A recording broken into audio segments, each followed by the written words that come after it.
Hi, it's Mary Dacey. I'm back. First, I want to apologize for how long it has taken me to return to the vlog. I've had a very stressful and painful month, and I know my community here will understand. Especially issues, I'm right-handed, and my arm and hand on the right were impossible to hold on to anything. I couldn't even feed myself out of my right hand. And I also started a new symptom with cramps in my right leg. So just to catch you up as to where and let me while I'm here. This is Bebo. Bebo is one of my special angels. For those of you who don't know, I run a sanctuary for abused, handicapped, and senior dogs. Bebo's now 13, and as you can see, blind. And he has very, very high anxiety, which is why I've got him in a little pack that I'm carrying him around with me. But doing that brings me joy, makes him happy, and I love it. So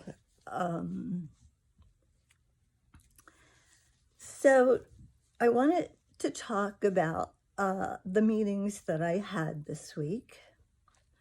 The first one was with a new pain doctor, and he ordered a CAT scan of my neck to see if there's something going on there that causes my sacrum to go totally numb. And it is the most, I can't describe the feeling. Unsettling doesn't begin to describe it, but it totally freaks me out when it happens. And then the next day, I met with my palliative care coordinator, and she brought in all the papers we need to sign to put my DNR in all the records, and gave us extra copies. And I guess I want to talk about going forward. Up to now, it's been my journey of 50 years of progressing autoimmune diagnoses, and I equated it to stress. And now I am at a point with the new diagnosis. It's simply a matter of making me comfortable. There's no cure, and it's a very slow progressing event of symptoms that I will be progressing to as time goes on. And they all totally agree with me. In fact, I think some of them were very happy that I am so comfortable with this decision. And so I would like some feedback going forward. I would like to know if you want me to leave Mary's Autoimmune page and start a new one, My Journey Under Palliative Care, or if it's okay to just keep vlogging. And I'm asking you this because there are so many people who are so uncomfortable about talking about death.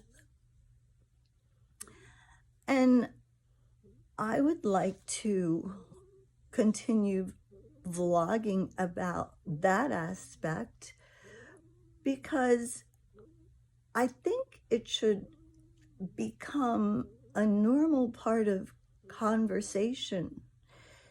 If you're born, you are going to die at some point. And I understand that people are traumatized by the thought of this, and young children don't understand. But I think it's important to unstigmatize it. I know in the past I've run across people who have lost a child, and people are almost afraid to talk to them, not just because they don't know what to say, but people are so uncomfortable themselves with the topic. And it's always been my belief that if someone is struggling with grief, they desperately need someone to listen as they talk about their loved one that is gone. And I've always been so comfortable with that. Not as a young child. I remember, I guess I was in high school, although it could have been younger. And there was a girl who had been in a car accident, and she lived next door to one of my very dear friends at the time. And her parents came over when a group of us were together at my friend's house, asking us if we remembered their daughter. And she was an only child. And I was very uncomfortable at that point. But I've developed, I think, a phenomenal comfort level with talking about it. So if anybody wants to reach out and tell me their thoughts, but going forward, I will probably continue to vlog about my progressing symptoms and how palliative care is going. One of the things that I was really happy to hear from the pain coordinator is, I believe I talked about it before, I'm scheduled for 3 tests to diagnose my heart blockage. But I don't want to take the tests.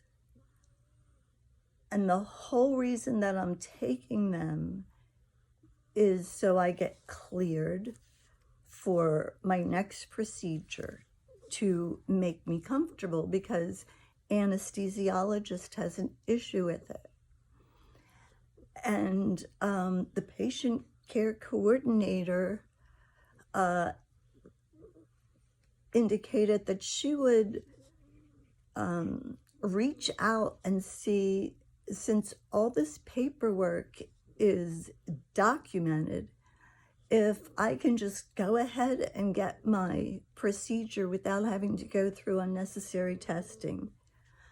And to me, that is awesome, because it was going to be an I mean, 3 tests are a lot. And then on top of the one that the new pain doctor is sending me for. And the other thing I wanted to point out, I don't know if you noticed that my hair is much shorter. And that's because I couldn't hold a hairbrush to get the knots out of my hair. So I lobbed about 3 or 4 inches off. Again, going forward, I will continue to look at all of your questions through the autoimmune pages and send you as much information that you request. I do advocate the Smart Patient autoimmune disease group. And there are a number of other groups out there that I have joined that are worldwide, people in Sweden, I mean, all over the world. And over and over and over again, I see the exact same posts. And they are, I am new to this. How do I explain to people how bad I feel because they can't see it on the outside? Or my husband has no understanding of the amount of pain and suffering that I'm in. And I'm trying to reach these people to give them resources to help. And hopefully, this will make a difference in their lives at a much earlier point than my 50-year journey has been. So until I'm able to vlog again, but hopefully more regularly going forward, as I deal with so many things that I'm now not able to do. I was thinking also, I only do this when you see me at my best. But what I should do is grab my phone and hand it to my husband when I'm having a total meltdown, such as last night, because it's so frustrating and people will relate. After one of the doctor's appointments, we went to TJ Maxx to pick up a couple supplies for the Airbnb we run to fund the shelter. And I had some things in my hand, but of course I'm dropping. So I walked over. I thought I could pick up a basket like you usually find in stores. They're small with a couple handles. Well, they had replaced those with something that was as deep as a hamper on wheels. And then they were all piled up, and you take the top one and then you put it down, and it has a little handle, and you can pull this instead of pushing a cart. So as I'm struggling to pull this out, in the process, I dropped everything, breaking glass. There was a huge crash where the entire stack came down on my leg. And as everybody came rushing over, of course, I'm mortified. And then they get the manager. And I've spoken about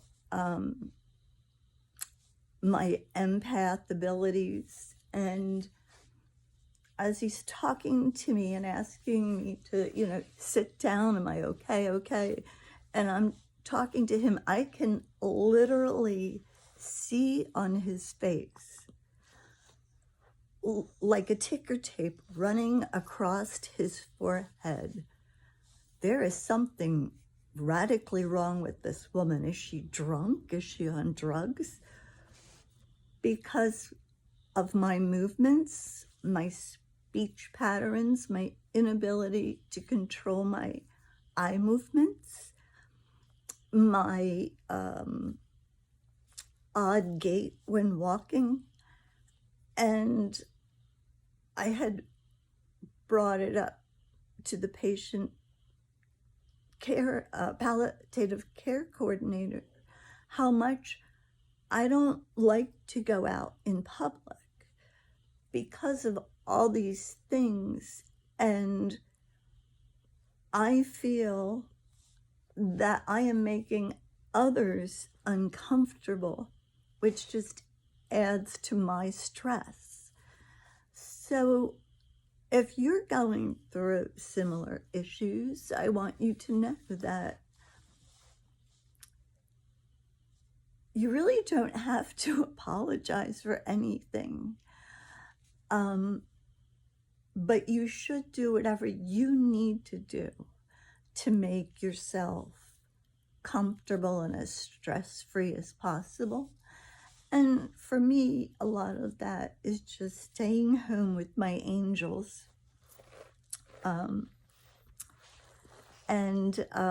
We take care of each other. And I hope you'll pass this on to anybody you feel would have any benefit whatsoever of following my journey. Thank you, and I hope to be back again soon. Bye-bye.